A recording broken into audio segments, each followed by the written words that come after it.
ASMR channel. My name is Karen and I'm back with another video.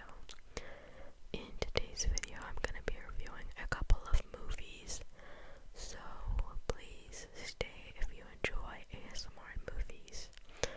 But anywho, let's get started. We're going to be reviewing what I saw in the month of November, and one of the first things I watched was Guillermo del Toro's Frankenstein. This is, I saw in theaters, but I will say right away, I enjoyed it, and although I have not fully read Frankenstein, I have read passages of Mary Shelley's Frankenstein, so I had a sort of an idea what certain scenes were gonna be, so I didn't really go into this blind. And while this is an adaptation, it is an adaptation, so things are gonna be a little different. I will say I still enjoyed it, and I will say while I liked it, the first couple minutes are a little hard, or not hard to watch, but I didn't like when it went into the past and we focused on young Victor, only because I wasn't really fond of the acting from whoever played young Victor. It was just like bad in my opinion and kind of hard to watch, and that's a little mean, but that's just what I thought. But once it goes to Oscar Isaac as Victor, I was really getting into it. But once the creature is fully shown and Mia Goth's character is like starting to become more like the focus in some parts of the film, I will say I was really impressed, and not only by the acting, but the design, the costume design, the score, and the acting. I mean, the acting was amazing. I think Oscar Isaac does a good job as Victor, because he is it's so hard to try to like him. I was like trying to feel bad for Victor, but it was so hard because Oscar Isaac is able to play Victor the way he is, an asshole. That's what he is. But yeah, but I also really like Jacob Elordi as the creature. I know at first Andrew Garfield was supposed to play him, but I think he dropped it for another project, and thank God, sorry, because I think Jacob did a wonderful performance. And at first, before they revealed, when they revealed it was him, I wonder what approach they were going to take to make him look like the creature, and how he was going to handle this role. I mean, if you know Jacob as an actor, he's extremely tall, and while he's extremely tall, in the beginning he's able to give the creature this innocent, childlike wonder that makes you feel bad for the creature. You want to cry for him. And yeah, I think it's a solid film, a 4 out of 5, it's great, and I highly recommend watching it in theaters if it's still playing in your theater. But yeah, the following film, I will say I think it is the best thing I watched as of recently.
was the worst person in the world.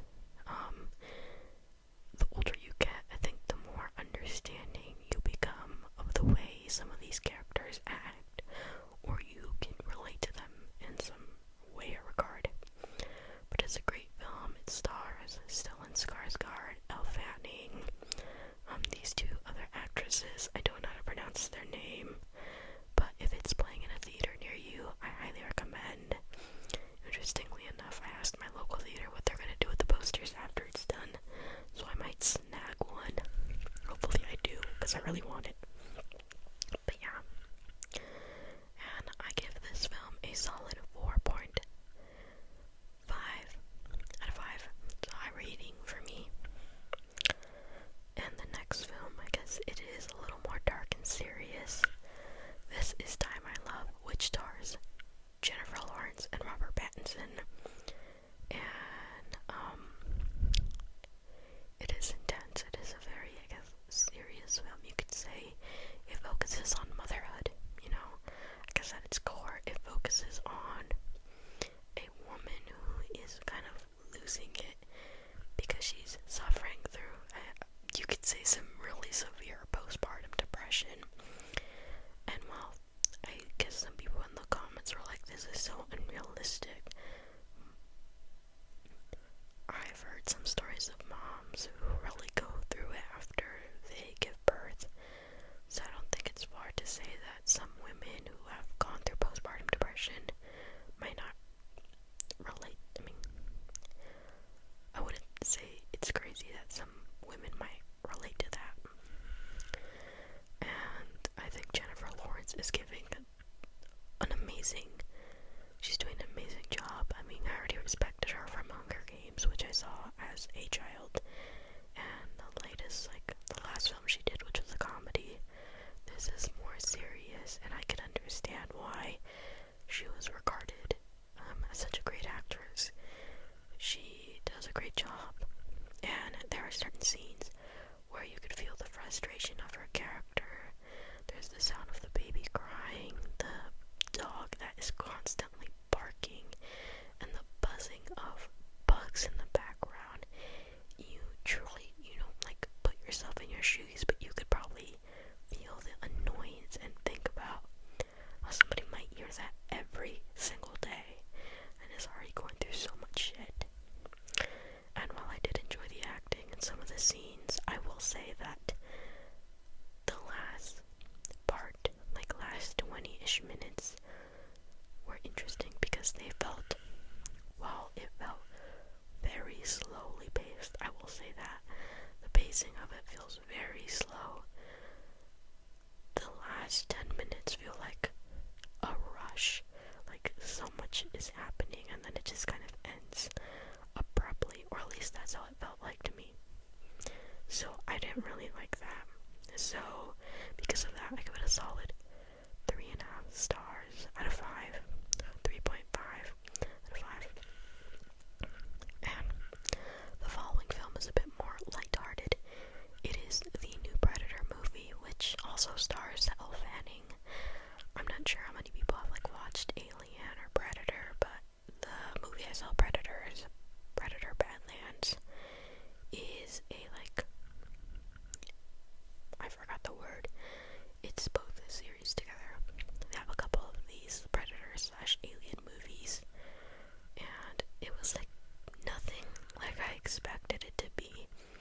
It was really funny, to say the least, which I was not really expecting, because the last movie I saw from the Predator movies was serious. I'd say praise serious, and Predator Badlands has a bit of comedy to it. It has these corny little moments between Elle Fanning's character, I think of Thea, and then the Yautja, whose name I do not know. Kind of forgot. I think it's Deck. And then there's this little creature that follows him. It's unexpected. Everything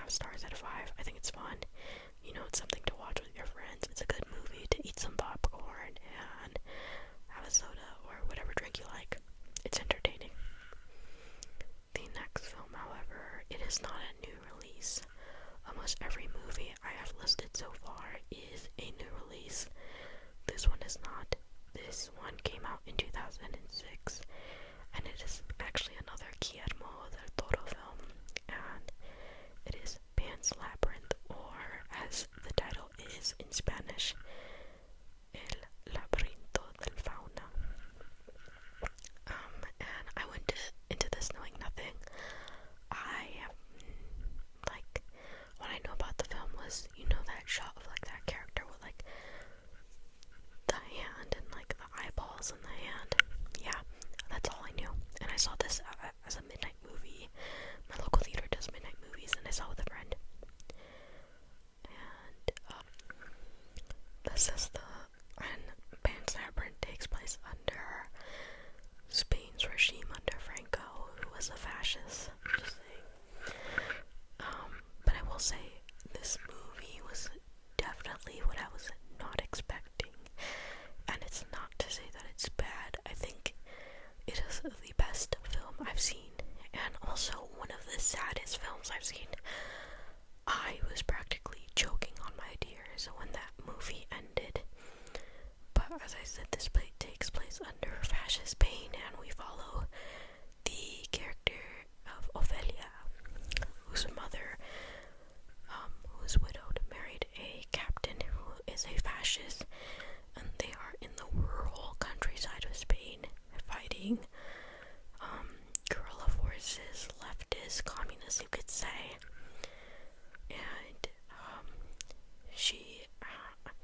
my interpretation was that she copes with the harsh reality with these fairy tales, and you get like the contrast of these fairy tales she's in, and then her reality, which is very dark and violent and brutal.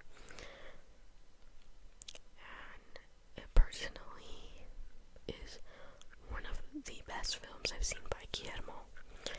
He is really a good writer, and the way this is directed, it's fun and innocent. And for those who don't know, the movie is in Spanish, but I still recommend watching it. It has truly some of the best acting I've seen by a child, and it's not like you expect it to be. It's something interesting, to say the least. It's not bad. It's very good. And for me, it was a solid 4.5 stars. It's a 4.5 stars out of 5. I mean, I cried. And it, like, literally shortly after watching it, I watched it again.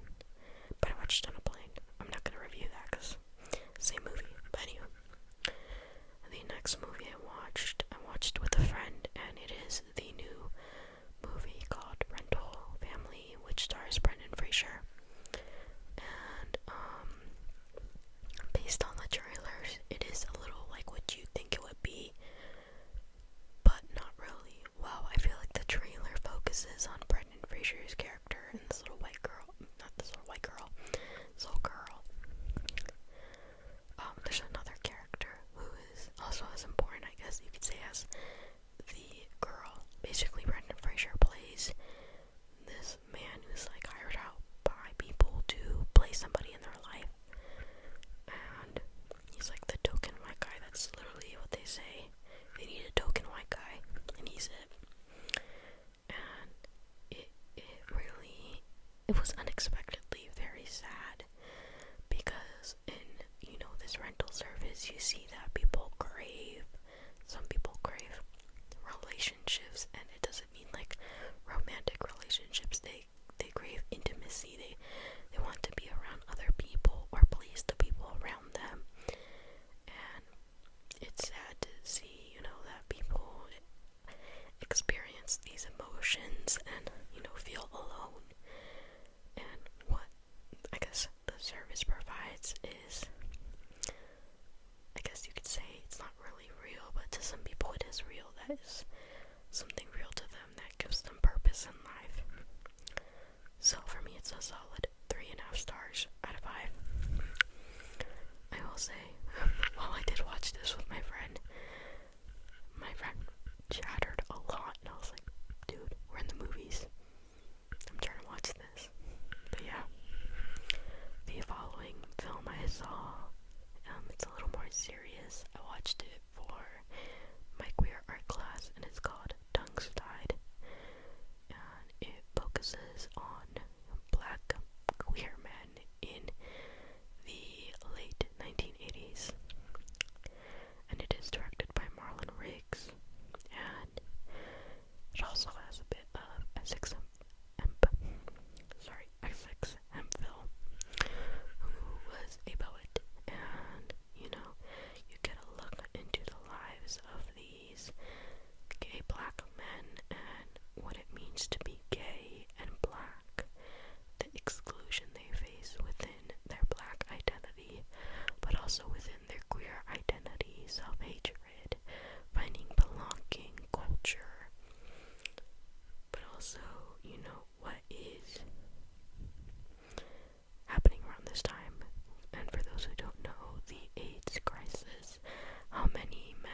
Essex and Marlon Riggs, the director, they both had AIDS, and about 6 years after Tungstide came out, they passed away.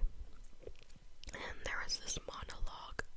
I can't remember if it was from Marlon. It was from Marlon, and he's talking about being a ticking time bomb and waiting, seeing people around him, and he uses the typical obituary picture, like the same print, and it is to reveal that he has AIDS. It is powerful and sad, but extremely educational, and I highly recommend watching Tungstide. I think it's on Canopy.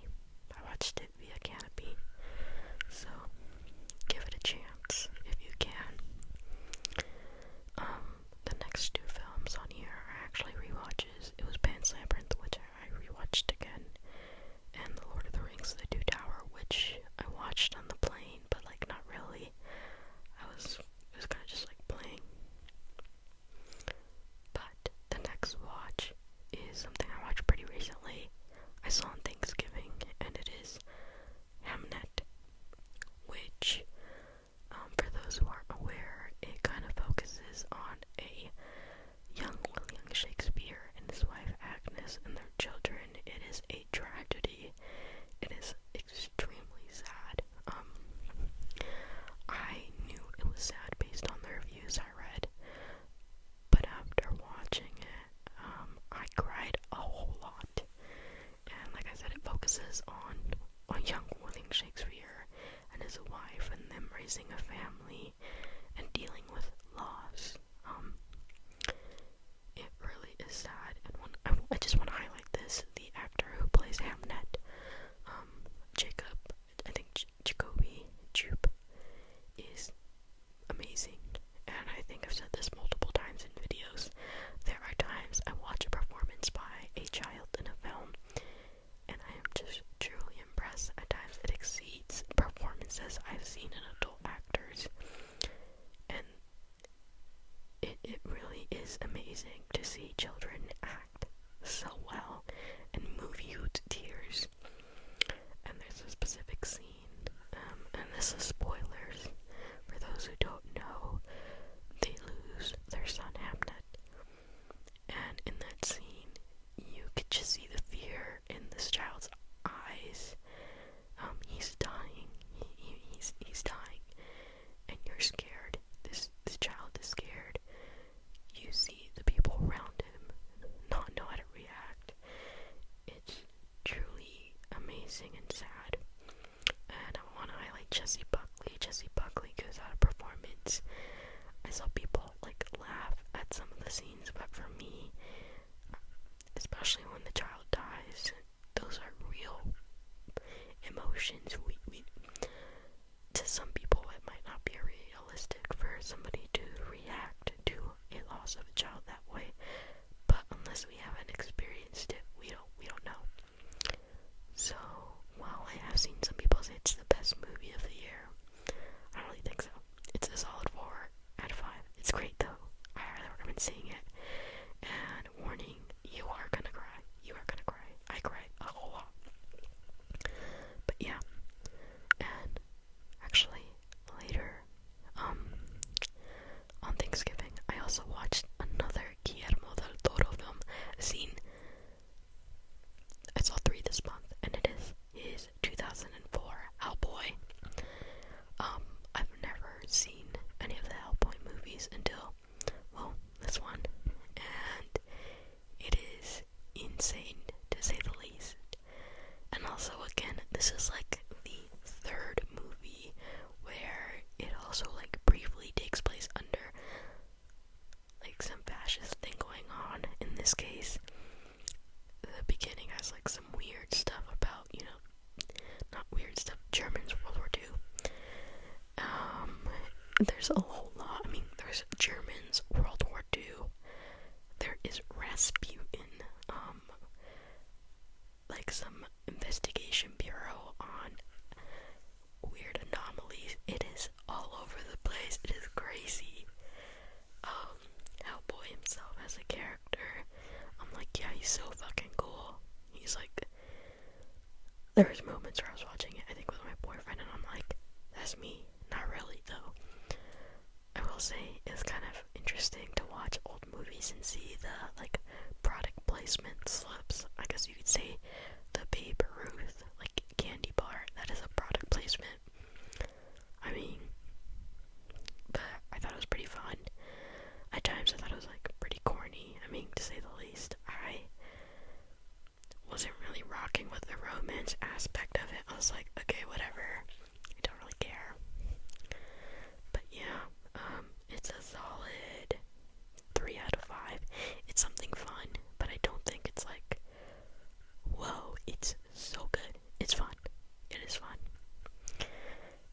The next film, pretty fun actually, and it is part of the Knives Out universe, and it is Wake of the Dead Man by Rian Johnson, and it stars Daniel Craig, Josh O'Connor, Glenn Close, Josh Brolin, Mila Kunis, and then that awful guy, I don't remember his name, but I hate him. But this movie was so much fun. I don't know how to describe it. It truly is a whodunit mystery, because I know at least with the first Knives Out, I was like, it was kind of obvious to tell who the killer was, and I guess you could say with this one, I did have an intuition to who the killer was, but in my head, I didn't know how to prove it yet. I was like, I don't know how to prove this, but I know this character did it, or they are my top suspect. And, you know, this movie is long, surprisingly very long. It's about 2 hours and 20 minutes, which I guess you could argue is not that long, but I was also like, wow, this is long, but it's because there's truly a lot to unpack in this case, murder, trial, mystery. And for me, I mean, the star of the show was Josh O'Connor. Josh O'Connor plays a priest who was a former boxer with neck tattoos. I love Josh O'Connor as an actor. He's amazing. And in this one, he truly shines. He is the star of the show. And he's trying to uncover this case. But yeah, it's fun. A lot of the, you know, I don't know, I didn't watch the second Knives Out movie, Glass Onion, but with the first and, you know, this one, the suspects are all so unlikable, but it's also very funny. There's like a reference, I don't know, Andrew, I think his name's Andrew Scott. Yeah, Andrew Scott plays like a writer who has like fallen to like that weird right-wing pipeline. So like all the guys who read his book, he quote says like, this book is gonna take me out of Substack hell, and then he talks about like all his fans for his like book being John Goodman lookalikes from The Big Lebowski. So if you know what type of character that is. It's like a libertarian sort. It's kind of funny. It's very funny, I will say, but also I was moved by the end, or like once it was fully revealed what happened in this case. It's a fun movie, to say the least, and I highly recommend to watch it. You could see it in Netflix, but I'd say going in the theater is fun. But thank you for those who watched this video. Please like and subscribe. If there's any noise in the background or weird cuts and pauses, I'm sorry.